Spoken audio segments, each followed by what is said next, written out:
I was alone in the hospital with my husband during his final days. Other rooms were filled with families. Ours was silent. No one came. When the doctor confirmed his passing, he handed me the farewell letter. "Open the safe. It'll all make sense. I'm glad to have you here. Follow my story until the end and comment the city you're watching from so I can see how far my story has reached." The beeping of the heart monitor had become my heartbeat. For 7 days, I sat in that uncomfortable vinyl chair beside Carlton's hospital bed, watching his chest rise and fall with mechanical precision. Room 314 had become my world, and it was the loneliest place on earth. Down the hall, room 312 was a constant parade of visitors. I could hear children's laughter mixing with adult conversations, the rustle of flower arrangements being moved around, chairs scraping as people made room for more family members. Yesterday, I counted 12 people crammed into that room, celebrating because their patriarch had opened his eyes for the first time in a week. Our room stayed silent, except for the machines keeping my husband alive. I'm Everly, and I'm 69 years old. Carlton is 71, though the man lying before me looks ancient, his once strong hands now translucent and fragile. We've been married for 47 years, and in all that time, I never imagined I'd face his final days alone. "Mrs. Patterson?" Dr. Ross appeared in the doorway, his expression gentle but serious. He was younger than my son Mark, probably in his early 40s, with kind eyes that had delivered too much bad news. "How are you holding up?" I attempted a smile that felt more like a grimace. "I'm fine, doctor. Has there been any change?" He stepped into the room, closing the door behind him. "I'm afraid not. His vitals are stable, but—" He paused, choosing his words carefully. "Have you been able to reach your family?" The question hit me like a physical blow, even though I'd been expecting it. Dr. Ross had asked the same thing 3 days ago, and the day before that. Each time I gave him the same lie. They're coming," I whispered, my voice barely audible. "They live far away." Dr. Ross nodded, but I could see the concern in his eyes. He'd been Carlton's primary physician for 2 weeks now, since the stroke brought us rushing to the emergency room. He'd seen the empty visitor log outside our door. He'd noticed that no flowers arrived, no get-well cards accumulated on the windowsill. "Mrs. Patterson," he said gently, "is there anyone I can call for you? A friend, perhaps? You shouldn't be going through this alone." The kindness in his voice almost broke me. Almost. But I'd learned over the years how to swallow my pain, how to keep my dignity intact even when everything around me was crumbling. "Thank you, Dr. Ross. But I'm managing just fine." He lingered for another moment, clearly wanting to say more, then gave me a small nod. "I'll be back to check on him in a few hours. Please, call the nurses if you need anything at all." After he left, I sank back into that awful chair and stared at Carlton's peaceful face. Even unconscious, even dying, he looked like he was waiting for something. Or someone. The truth was, I had tried to reach our children. Mark lived in Seattle with his wife Jennifer and their 2 teenage kids. He was some kind of executive at a tech company, the kind of success Carlton and I had always dreamed our son would achieve. Sandra lived in Phoenix with her husband Derek and their 3 children. She managed a high-end boutique and lived in one of those fancy gated communities. I'd called Mark first, the morning after Carlton's stroke. "Hello?" His voice had been rushed, impatient. "Mark, it's Mom. Your father's in the hospital. He's had a stroke." A long pause. "How bad is it?" "Bad. The doctors aren't sure if he'll wake up, I think. I think you should come." Another pause. Longer this time. "Mom, I'm in the middle of a huge project at work. Can you keep me updated? If things get really serious, call me back." If things get really serious. As if his father fighting for his life wasn't serious enough. Sandra's response had been even worse. "Mom, I can't just drop everything. Do you know how much a last-minute flight costs? Besides, Dad's tough. He'll pull through this." That was 5 days ago. Neither of them had called back to check. I looked around our sterile room, taking in the blank walls, the single window that faced the parking lot, the empty chair that should have held one of our children. In room 312, someone was singing "Happy Birthday" off-key, and everyone was laughing. How had we gotten here? How had Carlton and I, who had devoted our entire lives to raising Mark and Sandra, ended up so completely alone. I reached over and took Carlton's hand, careful not to disturb the IV line. His skin was cold, but I could still feel the calluses from 40 years of construction work.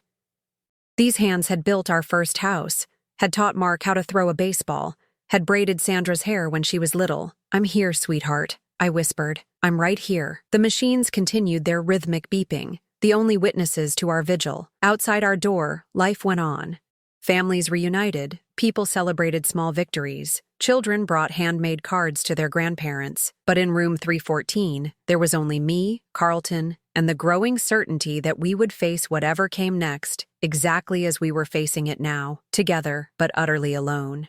As evening approached and visiting hours ended, I prepared for another night in that chair. The nurses had offered me a cot, but I couldn't bring myself to sleep. What if Carlton woke up? What if he needed me? What if these were our last hours together, and I missed them because I was sleeping?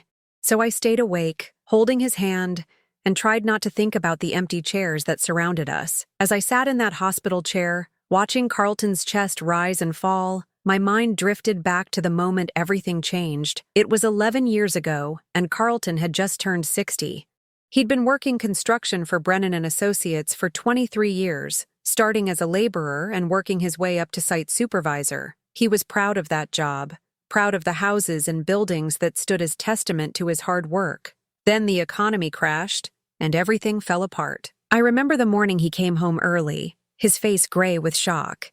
He'd been laid off, along with half the crew. At 60, with a bad back and hands worn down by decades of manual labor, Carlton suddenly found himself competing for jobs with men half his age. "It's temporary," he kept saying those first few weeks. "Construction always bounces back." But months passed, and the callbacks never came. Carlton's confidence began to crumble like mortar in the rain. He'd leave the house every morning in his good clothes, armed with resumes and determination, only to return each evening a little more defeated. That's when Mark started pulling away. My son had always been ambitious, driven to succeed in ways Carlton and I never were.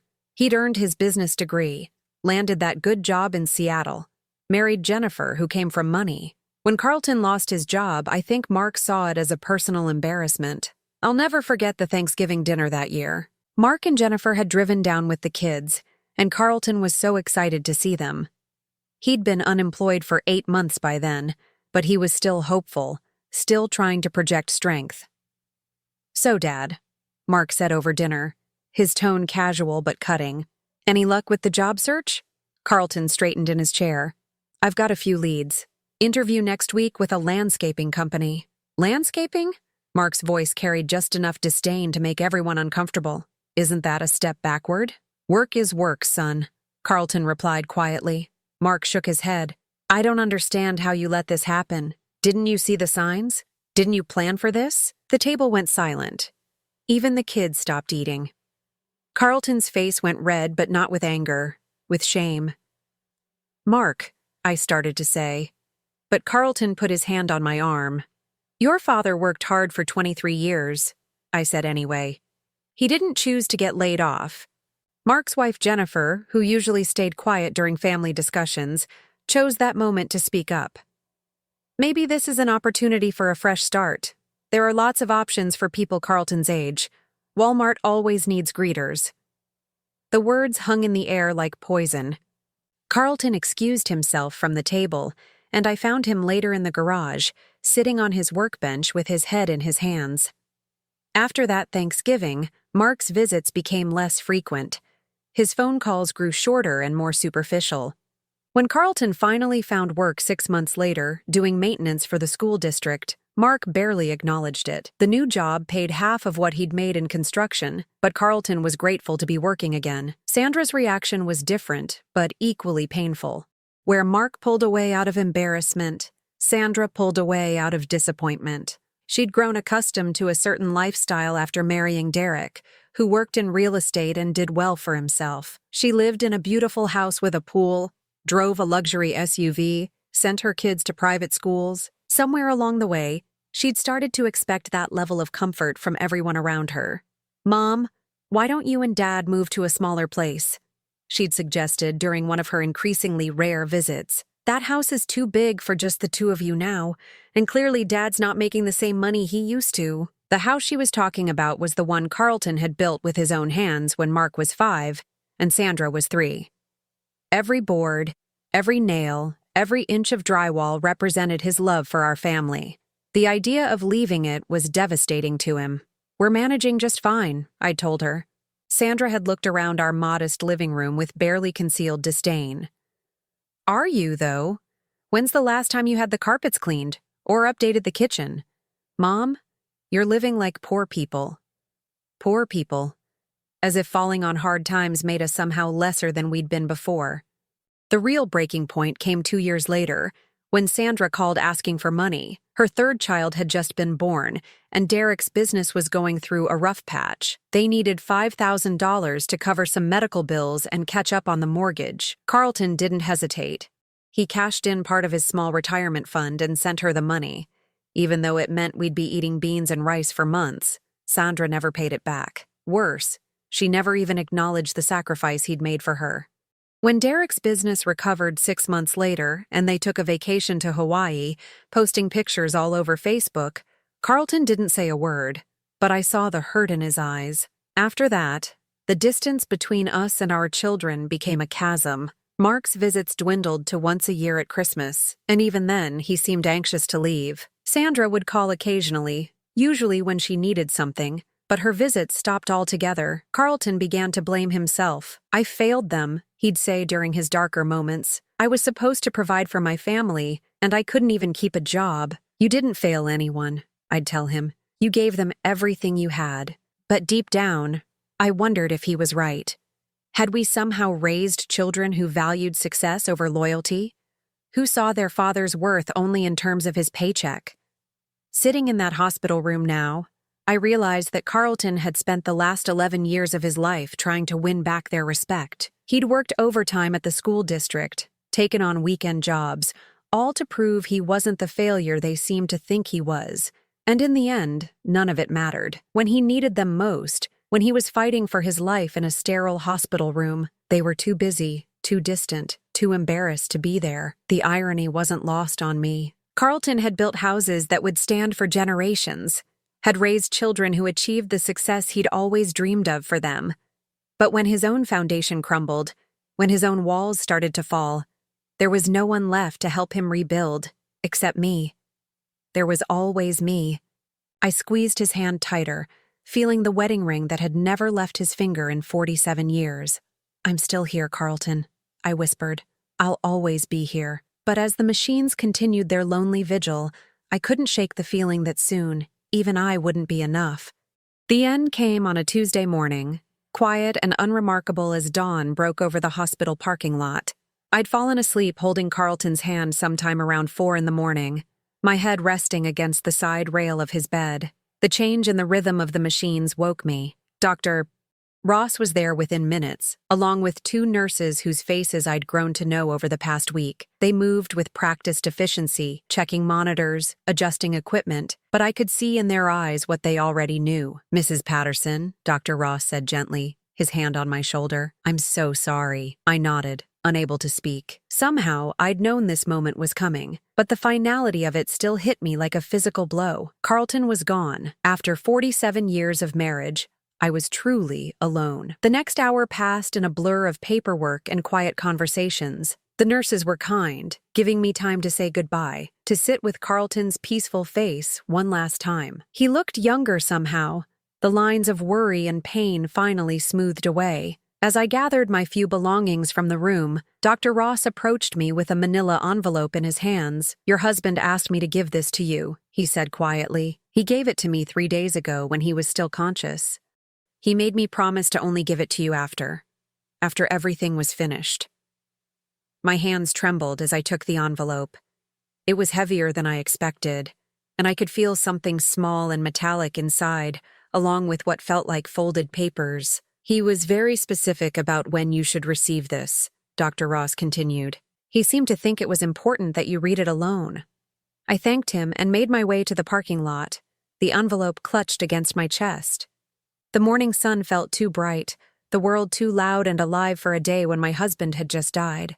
I sat in my car for a long time before I found the courage to open his final message to me. Inside was a small brass key and a letter written in Carlton's careful handwriting. My dearest Everly, if you're reading this, then I'm gone, and you're facing the hardest part alone. I'm sorry for that. I'm sorry for a lot of things, but mostly I'm sorry that our children weren't there when you needed them most. I need you to go home and go to our bedroom closet. Behind my old work boots, you'll find our safety deposit box. The key in this envelope opens it. I've left you something there, something I've been working on for years. But before you open that box, I want you to know that loving you was the greatest privilege of my life, even when everything else fell apart. Even when I felt like I'd failed everyone who mattered to me, you never stopped believing in me. You never stopped standing by my side. The password to the box is the day we met, October 15th, 1975. Do you remember? You were wearing that blue dress and you laughed at my stupid joke about the weather. I knew that day I was going to marry you, even though it took me 3 months to work up the courage to ask you out. I love you, Everly. I always have, and wherever I am now, I always will. Forever yours, Carlton. By the time I finished reading, tears were streaming down my face. I could hear his voice in every word, could picture him writing this letter in secret, knowing he might not survive to say these things to me in person. The drive home felt surreal. Everything looked the same streets, the same houses, the same oak tree in our front yard that Carlton had planted when Mark was born. But nothing would ever be the same again. Our house felt impossibly empty. 47 years of shared life echoed in every room, but now it was just echoes. I made myself a cup of coffee with shaking hands and sat at our kitchen table, staring at the brass key. When I finally found the courage to go to our bedroom, I discovered that Carlton had been more secretive than I'd realized. Behind his old work boots, exactly where he'd said, was a small fireproof safe I'd never seen before. The digital lock blinked patiently, waiting for the date that had changed both our lives. 101575. The lock clicked open. Inside was more money than I'd expected. Several $1,000s in cash, along with my grandmother's pearl necklace that I thought had been lost years ago, and a few other pieces of jewelry I hadn't seen since we'd hidden them away for safekeeping. But what took my breath away was the leather-bound journal sitting on top of everything else. My name was written on the cover in Carlton's handwriting, and underneath it, what they never knew. With trembling fingers, I opened to the first page. January 3rd, 2013, Mark's birthday. Everly made his favorite cake and we waited by the phone all day. He never called. She tried to hide how much it hurt, but I saw her crying in the kitchen later. I should have done something. I should have been stronger for her. I flipped to another page, chosen at random. June 15th, 2015. Sandra called today asking for money again. She said it was for the kids' school supplies, but I saw on Facebook that Derek bought a new boat last week. Everly doesn't know about the Facebook account I made to keep track of them. She'd be heartbroken if she knew how they really spend their money. I cashed in another CD to send Sandra what she asked for. I'll tell Everly it was a good investment that matured. Page after page, year after year, Carlton had documented every slight, every missed holiday, every unreturned phone call. But more than that, he'd recorded every sacrifice he'd made to try to bridge the gap between us and our children. November 24th, 2016, Thanksgiving. Mark didn't come again, 3rd year in a row. Everly set a place for him anyway, just in case. I found her throwing away the untouched plate after dinner. I told her we had a nice quiet holiday, just the two of us, but I know she was disappointed. Called Mark to thank him for the flowers that never came. Left a voicemail saying how beautiful they were, in case Everly checked the messages. December 12th, 2017. Sandra's youngest broke his arm. Saw it on Facebook 3 days later. We weren't called. We weren't told. I sent a card with money to help with medical bills, signed it from both of us. Everly still doesn't know her grandson was hurt. The deeper I read, the more I understood. Carlton hadn't just been documenting our children's neglect. He'd been actively trying to shield me from the worst of it. He'd been sending cards and gifts that I thought were from both of us, making excuses for their absence, creating a buffer between their indifference and my breaking heart. March 8th, 2019, Mother's Day is coming up. Everly has been cleaning the house all week, hoping one of them will visit. I can't bear to watch her disappointment again. Ordered flowers to be delivered, signed the card, love, Sandra and the kids. Also bought a nice bottle of wine and told Everly it was from Mark.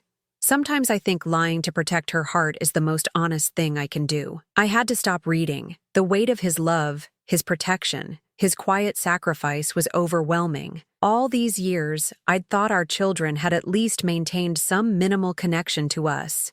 I'd treasured those occasional flowers, those random gifts, those unexpected moments of thoughtfulness. They'd all been from Carlton. He'd spent years of his life and thousands of dollars we couldn't afford, creating the illusion that our children still cared.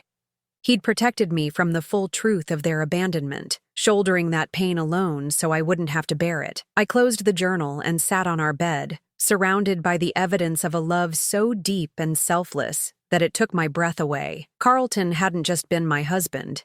He'd been my guardian, my protector, my buffer against a cruelty he'd never wanted me to fully understand. And he'd done it all in silence, carrying the weight of our children's indifference so I could still believe, somewhere in my heart, that they hadn't completely forgotten us. The house around me felt different now, charged with the presence of a love story I was only beginning to understand. Carlton was gone, but he'd left me something more precious than money or jewelry. He'd left me the truth about who he really was. I spent the rest of that day reading Carlton's journal, and with each page, my heart broke a little more. But it wasn't just heartbreak I felt, it was awe. The man I'd lived with for 47 years had been carrying secrets that revealed depths of love I'd never fully comprehended. April 15th, 2018. Mark's company is in trouble. Saw it in the business section of the Seattle paper online. The article mentioned possible layoffs. I know he's too proud to ask for help, and too ashamed to admit he might need his old man. Sent an anonymous money order for $5,000 to his home address. The note said it was from a satisfied client who wanted to invest in his future. Everly thinks I used that money to fix the roof, but the roof can wait another year. I stared at that entry for a long time. I remembered that spring. Remembered Carlton insisting we delay fixing the obvious leak in our bedroom ceiling. He'd said money was tight after some unexpected expenses. I'd assumed he meant the new water heater that had broken down in March. The water heater he'd probably fixed himself to save money for our ungrateful son. I flipped through more pages, each one revealing another secret sacrifice. September 3rd, 2018. Sandra's oldest starts high school at that fancy private academy. Tuition is $15,000 a year. Derek's business is struggling again.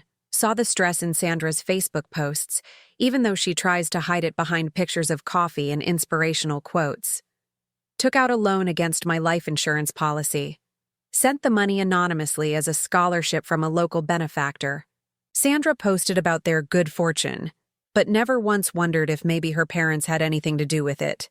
My hands were shaking. A loan against his life insurance policy? That was money meant to take care of me after he was gone. Money he'd sacrificed to put his granddaughter through private school. A granddaughter who didn't even know our names. October 31st, 2018. Halloween. Everly bought candy hoping some of the neighborhood kids would stop by. We got 3 trick-or-treaters all night. She tried to act like it didn't matter, but she kept looking at the pictures Sandra posted of her kids in their costumes. Beautiful kids. Our grandchildren. I wonder if they even know they have grandparents who would give anything just to see them once. I remembered that Halloween. I'd bought way too much candy, secretly hoping Sandra might bring the kids by for a quick visit. Carlton had sat with me on the front porch for hours, both of us pretending we were just enjoying the cool October evening. December 20th, 2019. Mark's son got accepted to Stanford. Saw Jennifer post about it on Facebook.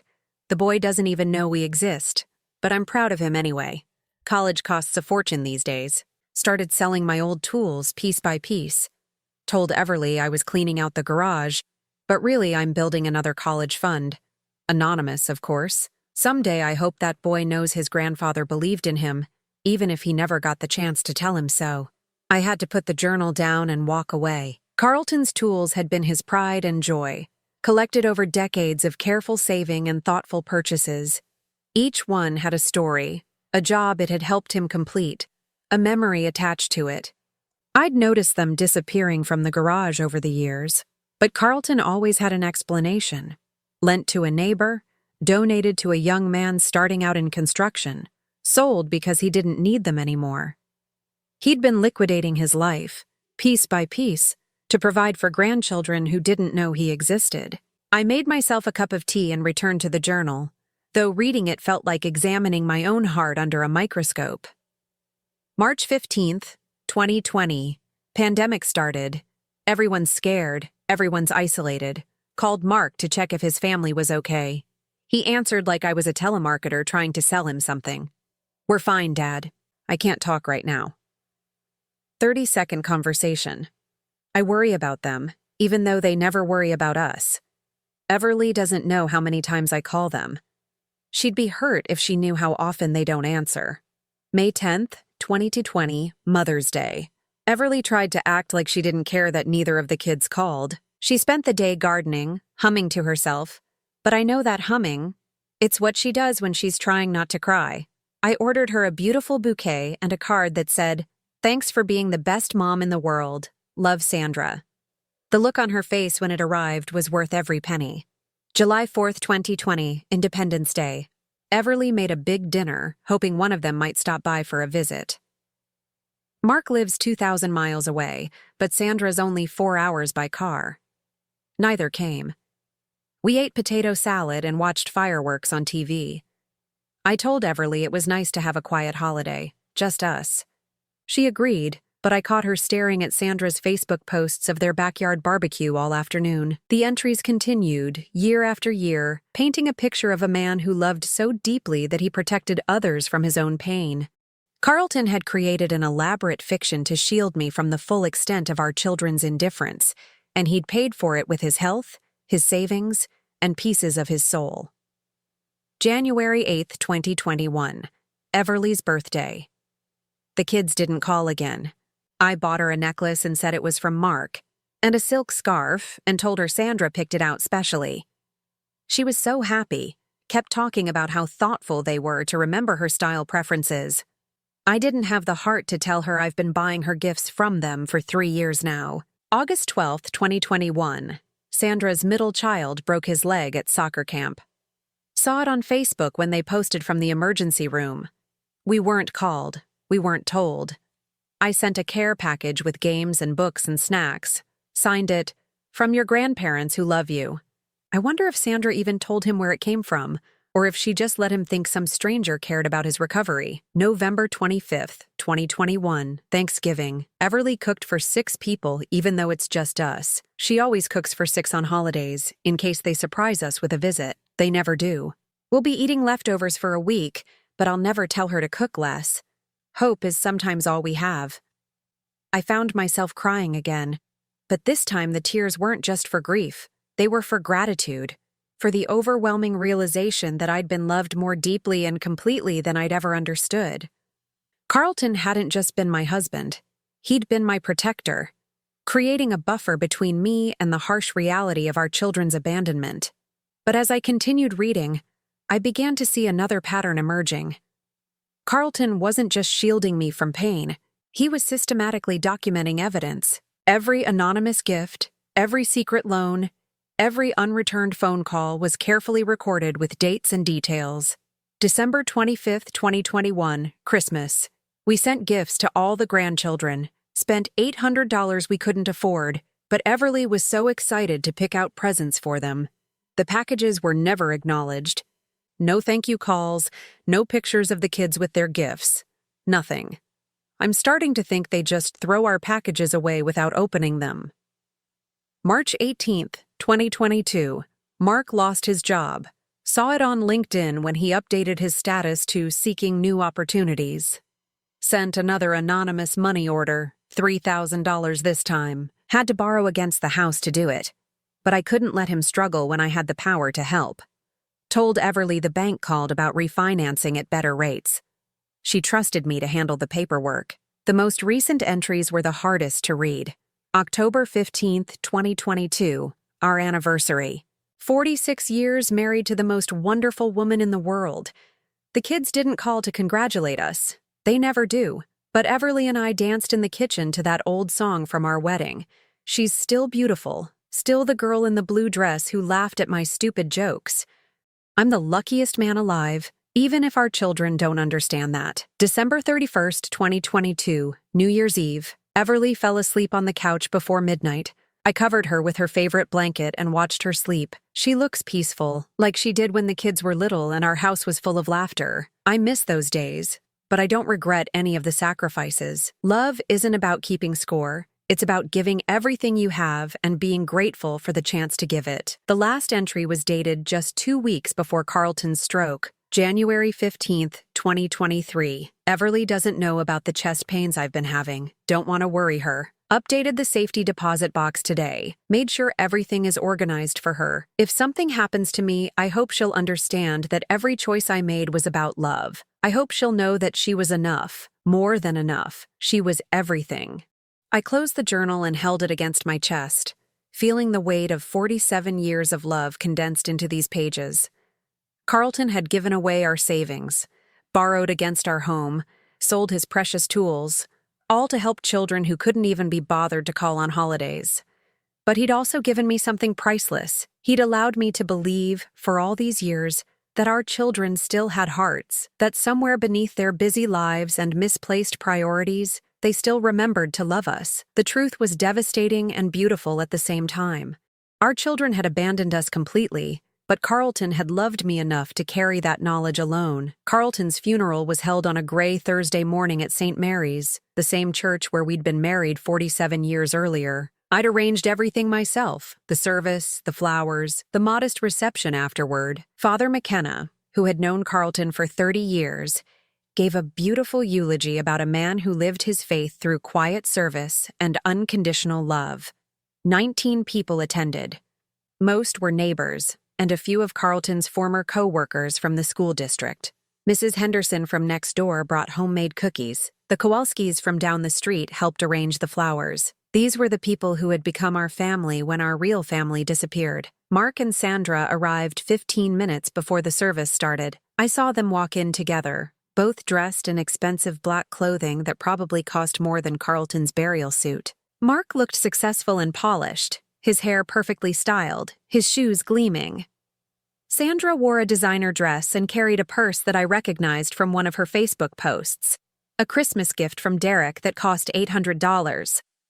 They sat in the front pew beside me, but the distance between us felt like an ocean. Neither of them had spoken to me beyond stilted condolences when they first walked in. During the service, I watched them out of the corner of my eye. Mark checked his phone twice. Sandra dabbed at her eyes with an expensive handkerchief, but I noticed the tears never actually came. They went through the motions of grief, but it felt rehearsed, performed for the benefit of the other mourners. After the burial, we returned to the church hall for the reception. Most of the guests came to share memories of Carlton, talking about his kindness, his willingness to help anyone in need, his quiet dignity. I listened to story after story about the man I'd loved, told by people who had known and appreciated him. Mark and Sandra stood apart from these conversations, speaking quietly to each other in the corner. I caught fragments of their discussion. Something about the house, about probate, about getting this settled quickly. Mrs. Henderson approached me with a plate of food I couldn't imagine eating. "Your husband was a good man, Everly," she said softly. "He helped my Tom fix our roof last spring. Wouldn't take a penny for it. Said neighbors help neighbors." I nodded, remembering Carlton coming home that day with scraped knuckles and a satisfied smile.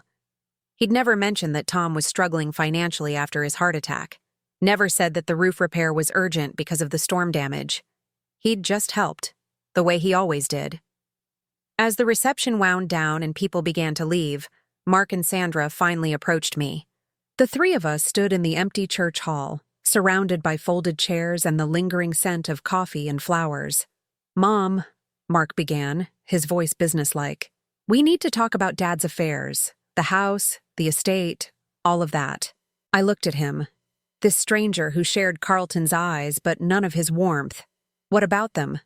Sandra stepped forward, her tone attempting sympathy but missing the mark. "We know this is a difficult time, but there are practical matters to consider.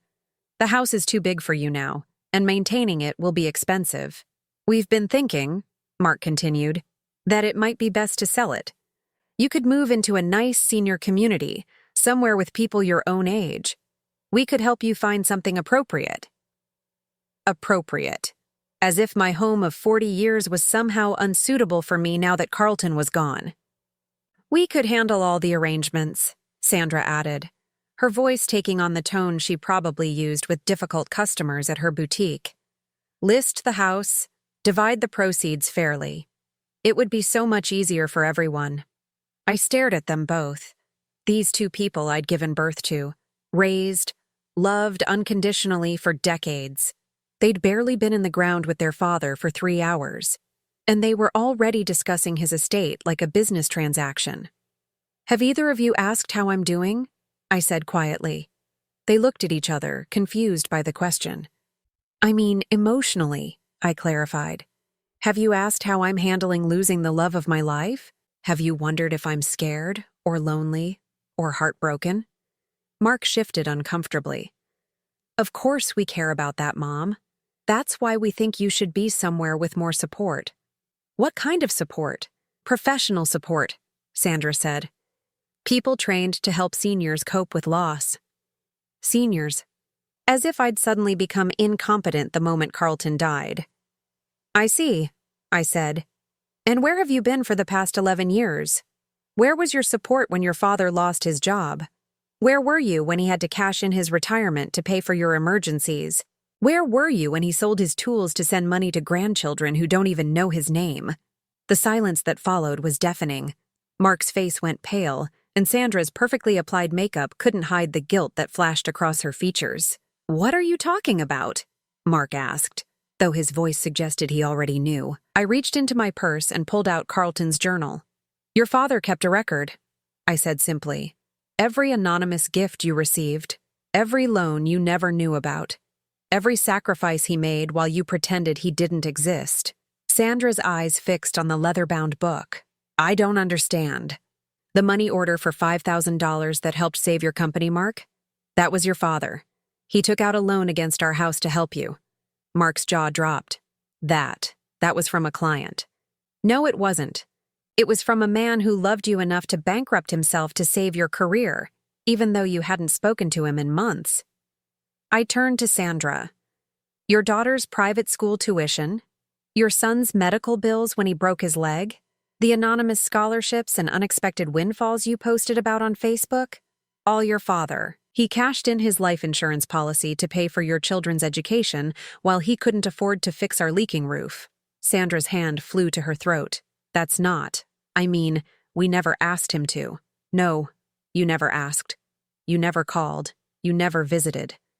You just disappeared from our lives and left your father to watch you from a distance through social media, loving you enough to bankrupt himself for your happiness. The color drained from both their faces. Mark ran his hand through his hair, a gesture that reminded me painfully of Carlton. Mom, we didn't know, he said weakly. Of course you didn't know. Because knowing would have required you to care enough to ask. It would have meant staying in touch, being part of our lives, remembering that your parents existed. I opened the journal to a random page and began to read. Mark's birthday. Everly made his favorite cake and we waited by the phone all day. He never called. She tried to hide how much it hurt, but I saw her crying in the kitchen later. Sandra's perfectly controlled composure began to crack. We were busy, Mom. We had our own families to take care of. Too busy for a phone call? Too busy to acknowledge the gifts we sent your children? Too busy to visit when your father was dying in the hospital? We didn't know he was that sick, Mark protested. I called you both. I told you he'd had a stroke. I told you he might not wake up.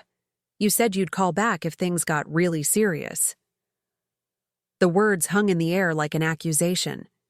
Because that's exactly what they were. Your father spent the last 11 years of his life trying to prove he was still worthy of your love, I continued. He gave you everything he had, and more than he could afford. He protected me from knowing how completely you'd abandoned us.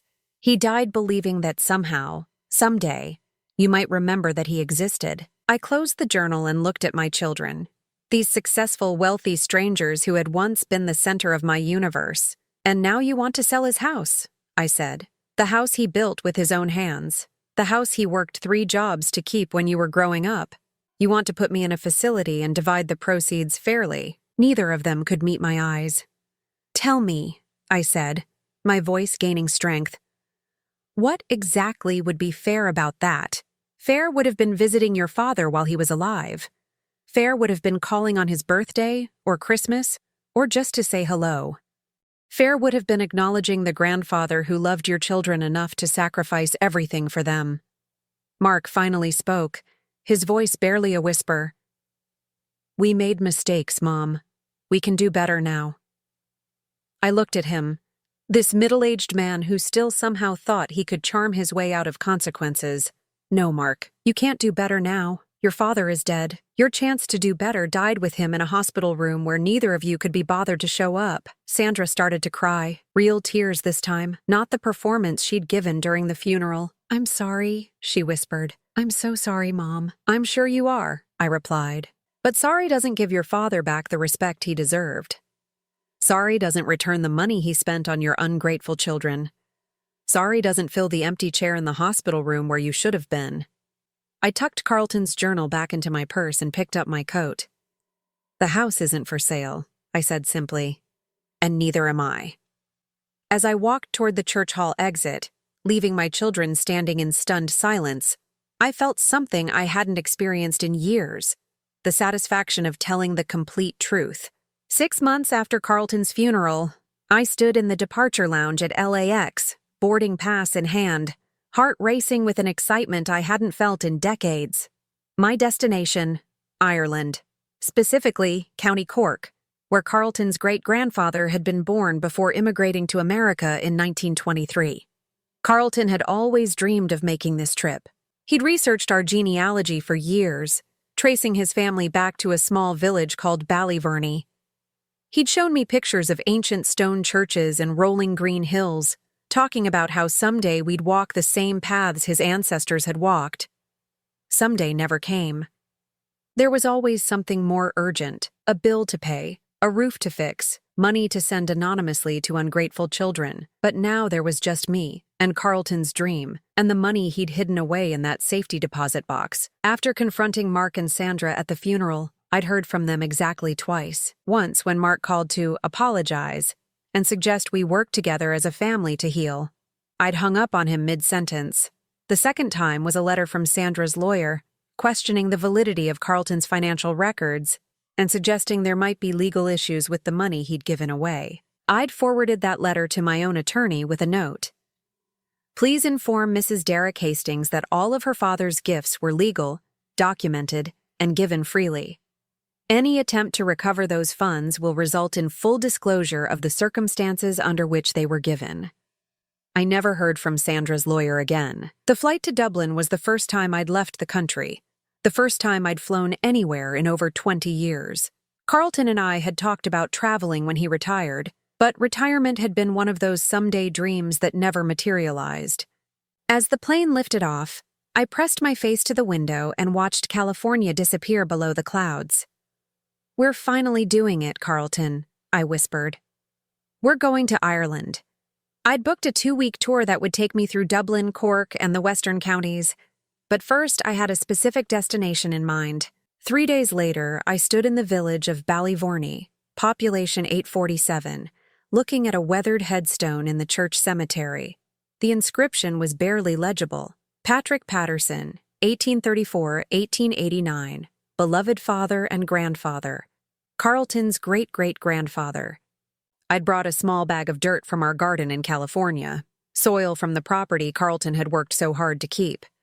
I sprinkled it on Patrick's grave and said a prayer for both of them, the ancestor who'd had the courage to start a new life in a foreign country, and the descendant who'd honored that courage by building something beautiful with his own hands. The church rector, Father O'Sullivan, was a kind man in his 70s who'd been delighted to help me trace Carlton's family connections. Over tea and biscuits in the rectory, he'd shown me parish records going back 2 centuries. Your husband's people were farmers, he told me, pointing to entries in the old ledgers. Good people, from what the records show. They stayed in the area until the famine years, when young Patrick decided to try his luck in America. Carlton would have loved to know that, I said. He always wondered about his roots. Father O'Sullivan smiled. He knew the important parts, I think. The values that matter don't change much from generation to generation. Hard work, family loyalty, faith in something bigger than yourself. Family loyalty. The phrase stuck with me as I continued my journey through Ireland. Everywhere I went, I saw evidence of it. Families gathered in pubs, multiple generations living in close proximity, adult children caring for aging parents. It made me think about how different things might have been if Mark and Sandra had inherited more than just Carlton's eye color. In Galway, I met an elderly woman named Bridget, who ran a small bed and breakfast. She was my age, a widow who'd lost her husband 2 years earlier. Over breakfast one morning, she asked about my family. I have 2 children, I found myself saying, but they're very busy with their own lives. Bridget nodded knowingly. Mine too, love, but they come around when they can. Family is everything, isn't it? I smiled and agreed, not having the heart to tell her that some families aren't worth having. That afternoon, I called my travel agent and extended my trip by another week. Then I called Mrs. Henderson, my neighbor, who'd been checking on my house. Everly, how's Ireland treating you? It's beautiful, Margaret. Everything Carlton said it would be. I'm thinking of staying a bit longer. Good for you. You take all the time you need. The house is fine, and that nice Mr. Kowalski has been keeping an eye on the yard. After I hung up, I realized something remarkable. I wasn't homesick. For the first time in my adult life, I was somewhere Carlton and I had never been together, and instead of feeling his absence, I felt his presence. It was as if he was finally free to travel with me, unburdened by the weight of providing for children who didn't appreciate his sacrifices. In the cliffs of Moher, I stood at the edge of the world and let the Atlantic wind whip my hair around my face. The view was breathtaking, endless ocean stretching toward America, waves crashing against rocks that had stood for millennia. I pulled out Carlton's journal and read one of my favorite entries. I hope someday Everly and I can see the world together. She's given me everything. Her love, her loyalty, her faith in me even when I didn't deserve it. I want to give her adventures, memories, something beautiful to look back on. You did give me something beautiful, I said aloud, my words carried away by the wind. You gave me 47 years of feeling completely loved. On my last day in Ireland, I visited a small gift shop in Dublin and bought 2 things, a Celtic cross necklace for myself and a small stone engraved with an Irish blessing. The stone was for Carlton's grave back home, but I also bought something else, a set of postcards featuring Irish landscapes. That evening in my hotel room, I wrote out 2 identical messages. Ireland is beautiful. Carlton would have loved it here. I'm finally living the dreams we never got to share. Mom? I addressed one to Mark in Seattle and one to Sandra in Phoenix, not because I expected responses, and certainly not because I was ready to forgive them. I sent the postcards because Carlton would have wanted them to know that I was okay, that I was more than okay. He'd spent years protecting them from the consequences of their choices. I was done protecting them from anything. The flight home was bittersweet. I'd fallen in love with Ireland, with the freedom of traveling alone, with the person I'd discovered I could be when I wasn't waiting for phone calls that never came or hoping for visits that never materialized. But I was also eager to get back to the house Carlton had built, to the garden where I'd scattered dirt from Patrick Patterson's grave, to the quiet life I was learning to embrace. Mrs. Henderson met me at the airport with tears in her eyes and a bouquet of flowers from my own garden. You look wonderful, Everly. Different somehow. She was right. I did feel different. I felt like a woman who'd finally stopped apologizing for existing, stopped making herself smaller to accommodate people who didn't care if she existed at all. Back home, I planted the flowers I'd brought from Ireland in Carlton's memory garden, a corner of our backyard where I'd created a small memorial. The Irish soil mixed with California earth seemed symbolic somehow, a blending of dreams and reality, of past and future. That evening, I found 2 messages on my answering machine. One from Mark, awkward and stilted. Mom, got your postcard. Glad you're traveling. Call me when you get back. The other from Sandra, slightly warmer but equally hollow. Ireland looks beautiful, Mom. Hope you had a good time. We should talk soon.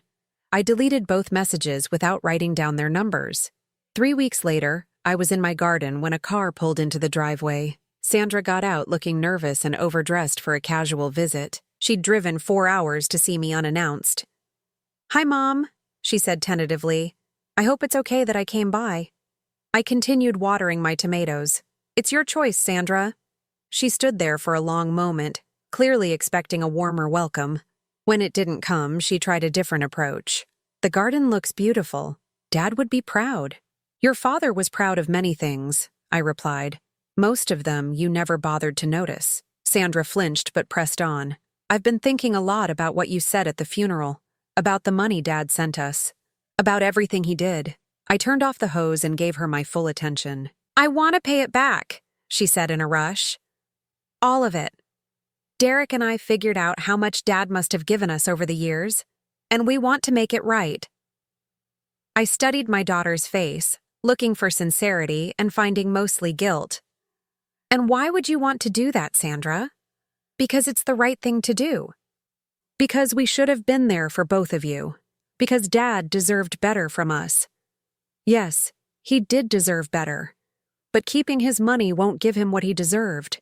He deserved your respect while he was alive. He deserved phone calls on his birthday and visits on holidays.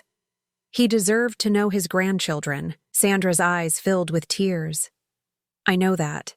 I can't change the past. But maybe I can honor his memory now." I looked at this woman who'd once been my little girl, who'd sat on Carlton's shoulders and called him Daddy, and made him feel like the most important man in the world. Somewhere along the way, she'd forgotten who he was. Money wouldn't help her remember. "Keep the money, Sandra," I said finally. "Your father gave it freely out of love. Returning it now would be an insult to that love." Her face crumpled. "Then what can I do? How do I make this right?" "You can't," I said simply. "Some things can't be fixed, only learned from." I started to walk toward the house, then paused. "But if you want to honor your father's memory, stop trying to ease your guilt and start being the person he believed you could be. Be a better mother to your children than you were a daughter to him." Sandra was still standing in my driveway when I closed the front door. That night, I sat on Carlton's side of the bed and opened his journal to the last entry he'd ever written. "If something happens to me, I hope she'll understand that every choice I made was about love." I understood now. Carlton's love hadn't been about enabling our children's selfishness or protecting them from consequences. It had been about protecting me from the full weight of their indifference, about allowing me to maintain hope even when hope was foolish. His greatest gift wasn't the money he'd hidden in the safety deposit box, or even the truth he'd documented in his journal. His greatest gift was showing me that love doesn't require reciprocation to be worthwhile. It only requires a heart big enough to give it freely. I closed the journal and looked around our bedroom, the room we'd shared for 40 years, the space where Carlton had written these entries late at night while I slept beside him, unaware of the burden he was carrying. Tomorrow, I'd call the travel agent and book another trip. Maybe Scotland this time, or perhaps Wales. Carlton had always wanted to see the Welsh countryside where his mother's family had originated. I had years of delayed dreams to fulfill, and a lifetime of love to honor. Not the love I'd wasted on ungrateful children, but the love I'd shared with a man who'd known my worth even when I'd forgotten it myself. For the first time since Carlton's death, I fell asleep peacefully, knowing that his true legacy wasn't what he'd left behind, but what he'd taught me about the courage to live fully, love deeply, and dream boldly, even when you have to do it alone. Now, I'm curious about you who listened to my story. What would you do if you were in my place? Have you ever been through something similar? Comment below. And meanwhile, I'm leaving on the final screen 2 other stories that are channel favorites, and they will definitely surprise you. Thank you for watching until here.